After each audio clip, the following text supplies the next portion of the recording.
kumvanyisha amakuru mugenzanje Irene DORCAS na VESTINE. Akabazo kanje kanze urabaza ni mu Burundi cyo bwoba rigize kuicurira kangahe basosi igihugu cy'u Rwanda abaki guteramira abakunda.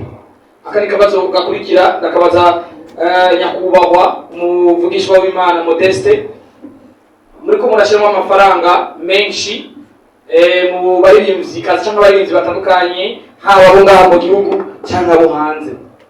Ahanini ihangiro canke ishimikiro rya kino giteramo rizoba ririhe, bizofasha iki gihugu, bigiye kudufasha iki?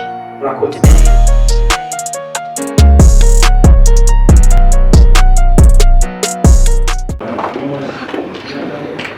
Modeste turakwakiriye duhe ikaze abashitsi bacu cyo mwibanditse mu nshuti bagiye. Yesu nashimye cyane muraho ndabakiriye ndanabashimira igitanga bwanyu cyane. Imana yo mu ijuru ihezagire imirimo y'amaboko yanyu. Ndakiriye cyane abashitsi bacu batugendeye ibyo bazadufashe guhimbaza Imana no gutaza Imana. Irembo n'abakazi Imana y'umujuru bamugisha cyane. Abasangwa namwe nyene murahawe ikaze, Imana y'umujuru bamugisha. Murakoze. Bitatwaye dore ikaze manager wabo kubagatwara ikaze n'abagiye kazi. Muraho neza ababyeyi, turanezerewe kuba turi hano bwa mbere, yaba njyewe cyangwa se abahanzi Burera tugeze hano mu Bujumbura igihugu cyiza, kandi kuba n'imbere y'abantu bari kumwe biranezeza cyane kugira ngo abantu bagakoresha bari muzikazi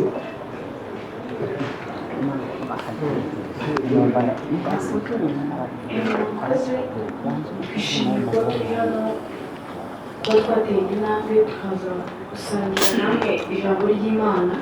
Ni byiza ko tubikwirakwiza ku isi hose ubutumwa bw'Imana. Twishimiye kubana namwe kandi turabizi ko tuzagerageza kuzana abakozi. Yesu ashimwe. Twishimiye kubana namwe. Mwakoze cyane, nanjye ngiye kubabona muri benshi. Ibintu birimo amavuta kabisa.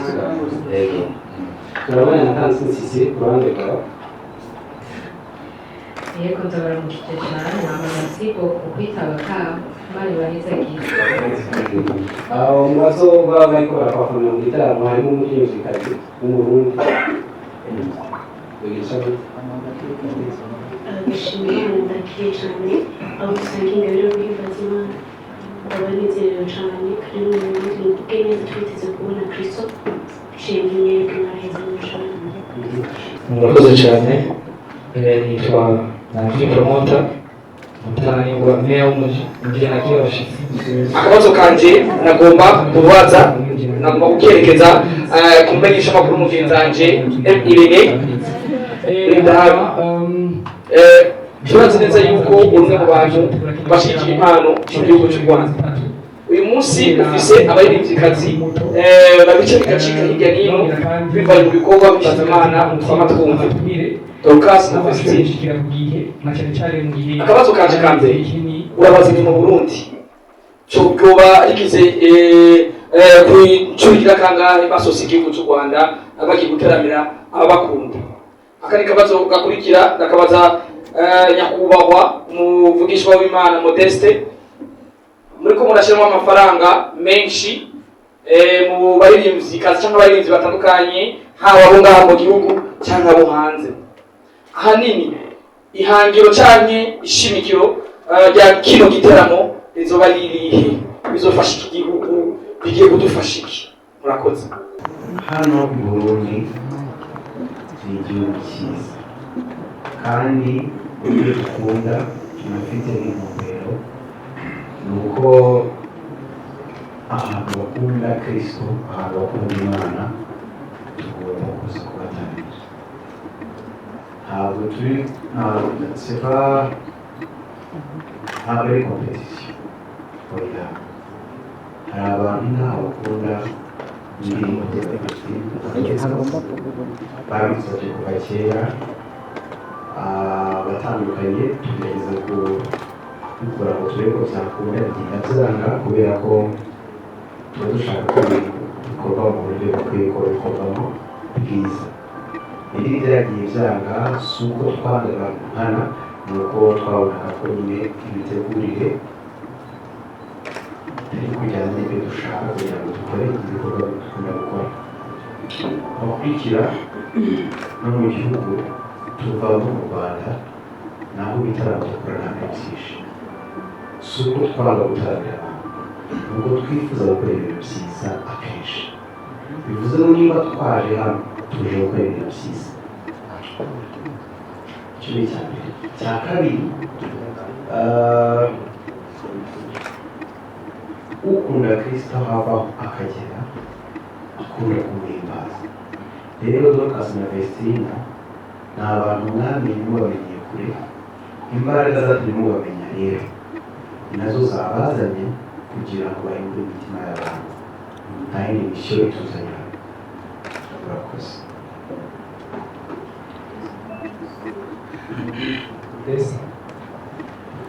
murakoze ikibazo abajije abantu bose bamaze iminsi bakimaze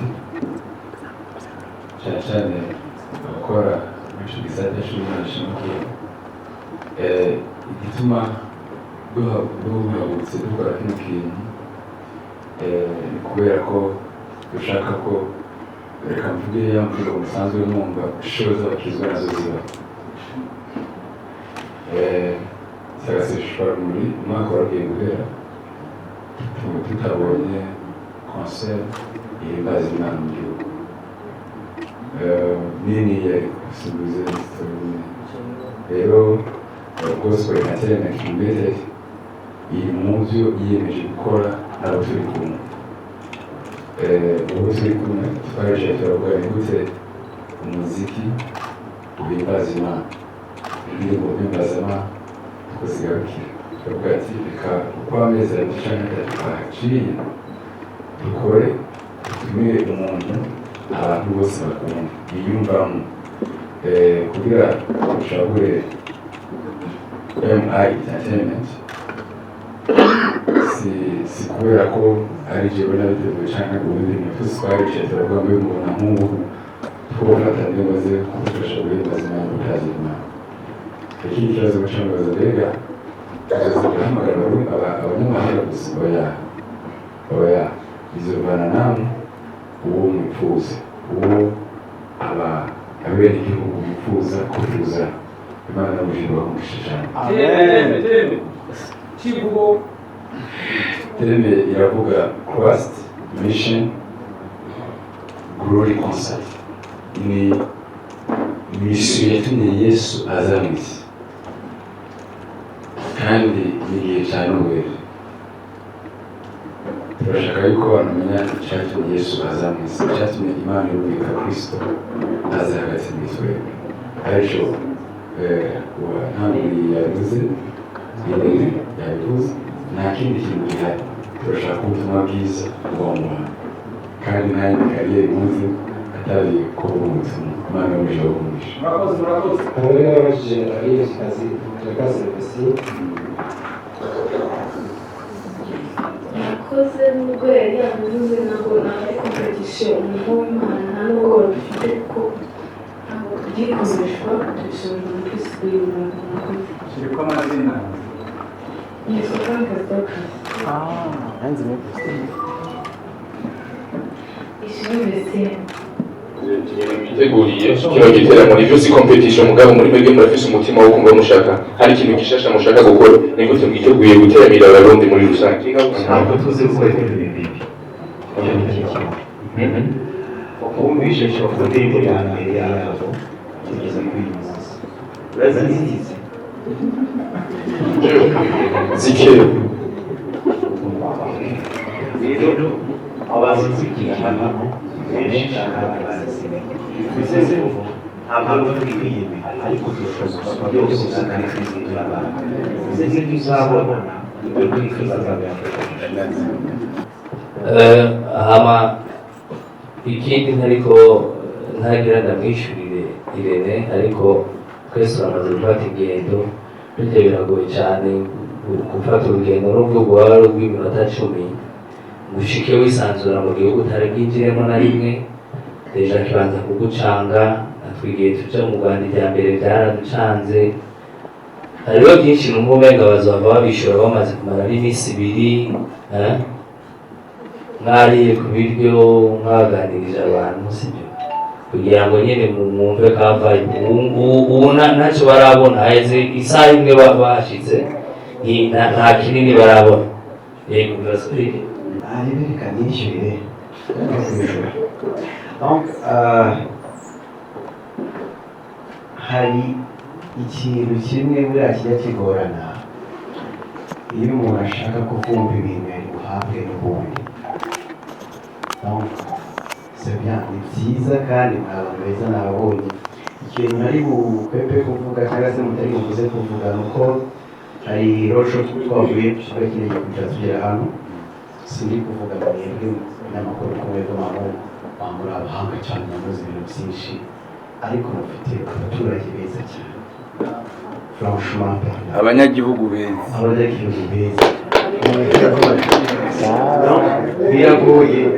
biragoye njye ni umunyamakuru nagiye mu banyagihugu batandukanye kubera ko bashoboye abaturage abenegihugu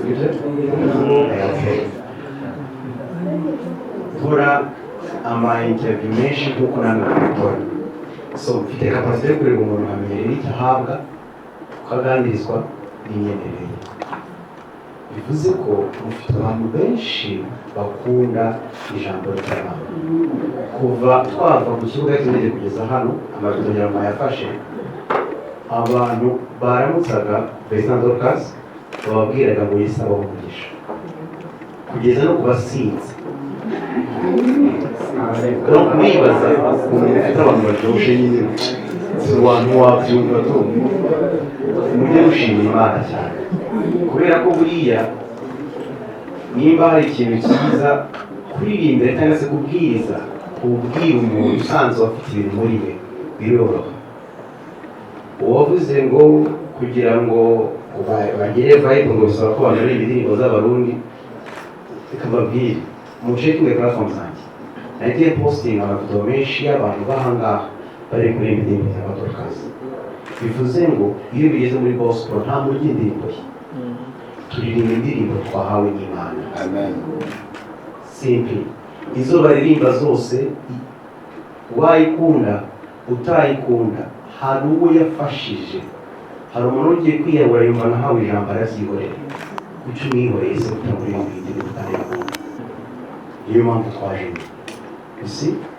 donc rero iyo turageze muri media ndabizi gusa turabikora hari akantu kaza n'umuntu gutwika ariko sometimes tekereza kuri roho z'abantu bro uri kuzitekerezaho hari umuntu ubayeho kubera ko yumvishe simagarara yari agiye kuva mu gakiza agakomeza agakizwa kuki utamuririmba simagarara ibyo ni ikosa waba ukoresheje umuhanzi ataririmbye kubera ko wamukanze muri press conference so ngiye icyo nabashije kubona mu Burundi n'abantu beza gusa donc mfite amavideo ningera ku bitangazamakuru nkorera cyangwa se imenyeshamakuru nkorera of course zabivuga mvuge ko Burundi bakunda Imana mvuge ko ari abantu bakira abantu neza iminota ntabwo kwakira abantu neza gusa turaza no kurya kandi ndashonje ariko donc nibwo tugira hamwe umuremura mu maso yishimye aramubonye abonye wa mwana yakunze ari mutoya agatuma akizwa uwo mukecuru namuha ibyo yashatse mumenyesha amakuru azamurisha amakosa reka tureke Imana ikora umurimo wayo nahoze uyu mukobwa abacika neza baze kureba kuri channel yanjye naramuganirije nari muzi ntabwo nari muzi yarangiye kuri WhatsApp arambwira ni umurundi kazi ni mu Rwanda wambabari ukamitira byonyine gusa bivuze ngo twe turazamura ibendera ry'Uwiteka ntabwo tuzamura iry'Upapa. We are simply focusing on Christ. Ibindi ntabwo tubizi sibyo ureke duhimbaza Imana niyo yonyine ishobora kuturinda cyane cyose. Igitera muri seze bavuga tuzotangura saa 10 ngenda ndabibutsa yuko igitera mugira mu amazi kubibona bya gospel kenshi bitangura ku mwanya bino abandi bantu bahari kugira ngo babakire nibisange bonyene. Tuzotangura ku mwanya ni saa 10 z'umuhingamo hano nyine muri kino kibanza. Nimwagenda murabona aho bariko barubaka neza na neza muri jardin kugira ngo niba ama-eseri bashiremo naho nyene abantu bari ko ibikorwa byatanguye. Hanyuma amatike gushika n'ubu aracagurirwa ngaha nyene kuri kino kibanza hariko amanimero muraza kuyibona ngaho ku information. Hanyuma ku munsi w'igiteramo naho nyene azoba hari ku muryango ku bwinjiriro bw'ino hoteli abazoba batashoboye cyangwa batabasakaye nko kuyagura muri iyi minsi ya mbere bazoshoboye kuyaguriraho. Tracks.